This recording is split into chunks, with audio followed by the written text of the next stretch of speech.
मी पाठवतो तुला, मी. मला प्लान दाखव. हा, मला प्लान दाखव.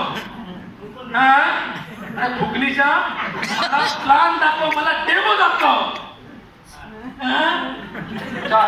फुकणीच्या अरे मला तुला जॉईंट व्हायचं, मला संकल्पना तरी सांग.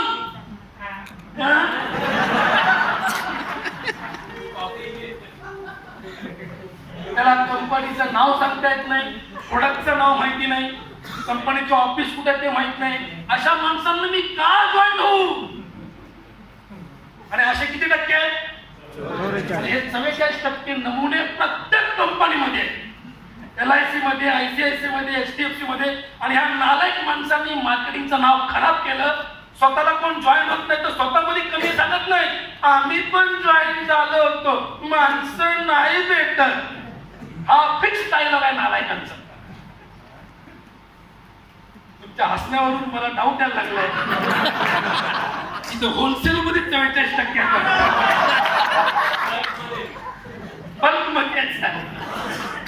परंतु ही माणसं 22% ह्यांच्यापेक्षा जास्त चलाक का असतात किंवा ह्यांच्यापेक्षा जास्त नॉलेजेबल का असतात? कारण ऍटलिस्ट फुकटच्या मिटिंगला तरी गेल्यामुळे एका प्रश्नाचं उत्तर देण्यासाठी हे सक्षम आहे. किती टक्के? जरूर बोला.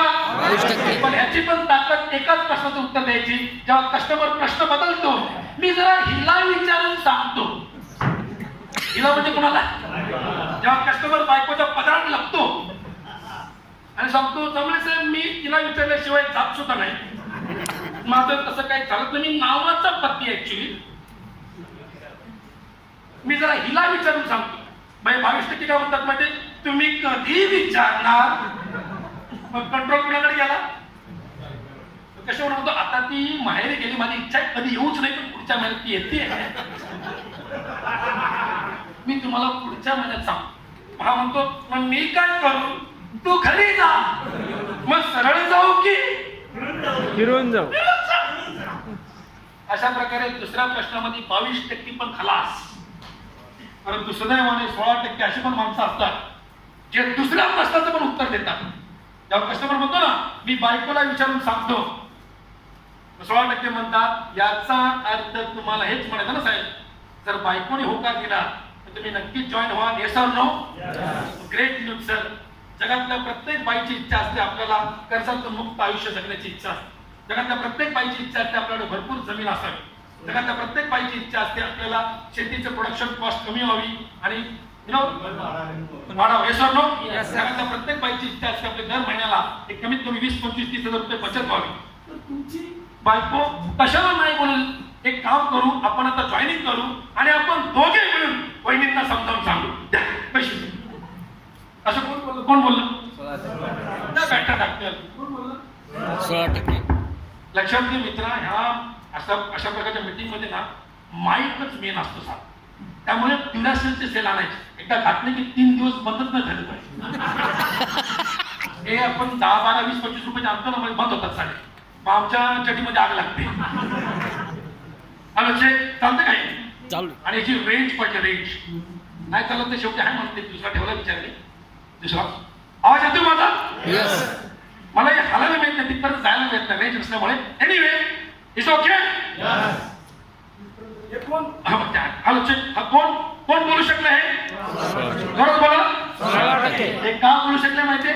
कारण ही लोक 500 रुपये जरी मीटिंगची फी असेल तरी येतात. त्यामुळे ह्यांचं नॉलेज ह्या दोघांपेक्षा जास्त आहे. परंतु याची पण अडचण काय माहितीये? 2 प्रश्नाची उत्तर देतो, तर तिसऱ्यामध्ये ह्याचा पण गांजा संपून जातो.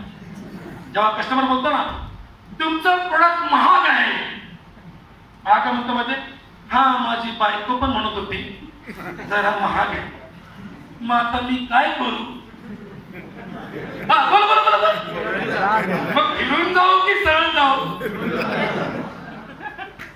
परंतु सुदैवाने 10% असे पण कस्टमर आहेत, असे पण सेल्समॅन आहेत, सॉरी, जे तिसऱ्या प्रश्नाचं पण उत्तर ढासू उत्तर देतात.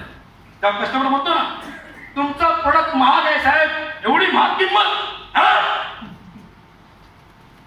आमचे 10% माणसं म्हणतात, याचा अर्थ तुम्हाला हेच म्हणायचं आहे ना, तर प्रोडक्ट स्वस्त असतं तुम्ही नक्कीच घेतला असतं. Yes or no? Great news sir, great news. हे ते प्रोडक्ट आहे की तुमची प्रोडक्शन कॉस्ट समजा 1 लाख असेल, 1 लाख असेल तर 80,000 वरती आणेल आणि तुमचा सेल जो आहे हा 1 लाखाच्या वरती घेऊन जाईल. हेच ते प्रोडक्ट आहे ते तुमच्या घरासमोर कार घेऊन येऊ शकेल. याच प्रोडक्टमुळे तुमचा बँक बॅलन्स वाढेल. हेच प्रोडक्टच्या जीवावरती तुम्ही टीम बनवू शकाल. ह्याच प्रोडक्टच्या जीवावरती विदाउट ऑफिस तुमचं महिन्याचं इन्कम लाख रुपये येईल. शेतीमधलं तर चालूच राहील, पण ह्या प्रोडक्टमुळे आणखी एक्स्ट्रा लाख, 2 लाख, 3 लाख जे ऑलरेडी माणसं घेत आहेत ते तुमच्या घरामध्ये यायला सुरू. ह्या प्रोडक्ट सारखी क्वालिटी जगामध्ये नाहीच आहे. हेच प्रोडक्ट तुम्हाला उटीला घेऊन जाईल, हेच प्रोडक्ट तुम्हाला गोव्याला घेऊन जाईल, हेच प्रोडक्ट तुम्हाला बँकॉकला घेऊन जाईल. एवढी सगळी क्वालिटी असल्यामुळे थोडंफार महाग असणं स्वाभाविक आहे. द्या कशी द्या असं कोण बोलेल? जोरात बोला, जोरात बोला.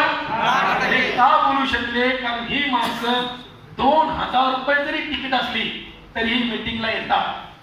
त्यामुळे ह्यांचं नॉलेज ह्या तिघांपेक्षा परंतु ह्यांची पण एक अडचण आहे. हुशार खूप आहे, भयंकर टॅलेंटेड, म्हणजे मार्केटमध्ये उतरले ना आग लावतील चालेल, पण नॉलेज असून सुद्धा मार्केटमध्ये उतरतच नाही. काय म्हणतात म्हणजे जरा पाऊस जाऊ दे, पोरांची जरा परीक्षा होऊ दे, जरा बहिणीच्या लग्नाचा कार्यक्रम थोडा पूर्ण होऊ दे, जरा माझ्या बायकोचं लग्नाचे पूर्ण होऊ दे. फक्त हा जुलै महिना जाऊ दे. पूर्ण संभाजीनगरमध्ये, संगमनेरमध्ये आग लावली आणि जुलै महिन्यामध्ये त्याच्याच चड्डीमध्ये आग लागते, बाकी कुठं आग लागत नाही. कारण त्याला हे नाही कळत की सेल्स मध्ये तुम्ही ब्रेक येतो ना, ब्रेक, तुमची बोलण्याची धारच निघून जाते. सेल्स मध्ये तुम्ही रेग्युलरली कस्टमरला भेटाल ना, तुमची सर्व बोलण्याची धार राहणार. माझ्यासारखा ट्रेनर सुद्धा 2 महिने बोलणार ना साहेब, माझ्या बोलण्याची धार राहणारच नाही. त्यामुळे फील्ड मध्ये जेवढे जाल ना,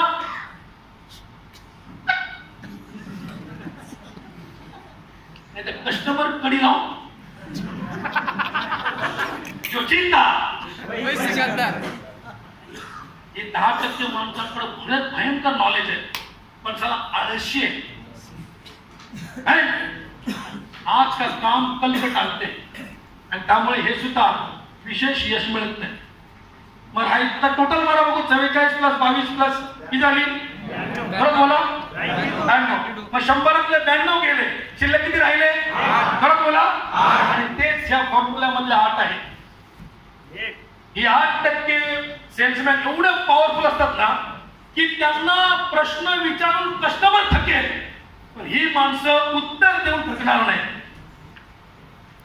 आणि अशी 8% सेल्समॅन त्या कंपनीमध्ये 80% धंदा आणतात आणि उरलेले 92% सेल्समॅन त्या कंपनीमध्ये फक्त 20% धंदा आणतात. याला म्हणतात 80-20 रेशो. समज में आया तो बोला हा. अब हा मॅडम पुन्हाच देऊ नका. हा मस्त मांडी बिंडी घालून हळूहळू झोपणार वाटतं मॅडम तुम्ही. आय नो की अशा प्रकारे दिवसभर ऐकायची सवय नाही, त्यामुळे पण नशीब अजून बसलेत, नाही तर बोलतील मेल्याच्या मिटिंगलाच नाही जायचं. तर हे 8% माणसं कंपनीमध्ये 80% धंदे आणतात. किती टक्के? 8% माणसं किती धंदा? हेच ते 8% हिरो आहे. हे कंपनीचे मेन हिरो आहेत. मेन हिरो हीच माणसं कंपनीमध्ये 80% धंदा आणतात आणि उरलेले 92% नमुने 20% धंदा. याला म्हणतात 80-20 रेशो. मला सांगा, तुम्हाला जर चॉईस दिली तर तुम्हाला 44 वाला बनायला आवडेल, 22 वाला बनायला आवडेल, 16, 10 की 8? जरा बोला. किती लोकांना 8% वाला पॉवरफुल सेल्समॅन बनायची इच्छा आहे? बनवू नाही बनवू पुढचा भाग, पण ऍटलीस्ट इच्छा तरी आहे. हात वरती करा बघू. अरे वा वा वा वा, 2 हात वरती केले तर लवकर म्हणायचं. Yes or no? Thank you very much. मी तुम्हाला गुड न्यूज देतो. गुड न्यूज काय माहितीये? आपण सर्व माणसं सुरुवातीला कुठल्याही कंपनीमध्ये काम करतो ना, काम सुरुवातीला आपण इथे मग प्रॅक्टिस प्रॅक्टिसने येते, मग प्रॅक्टिस ट्रेनिंग येते, मग प्रॅक्टिसने इथे येतो आणि प्रॅक्टिसनं मग 8% वाढ.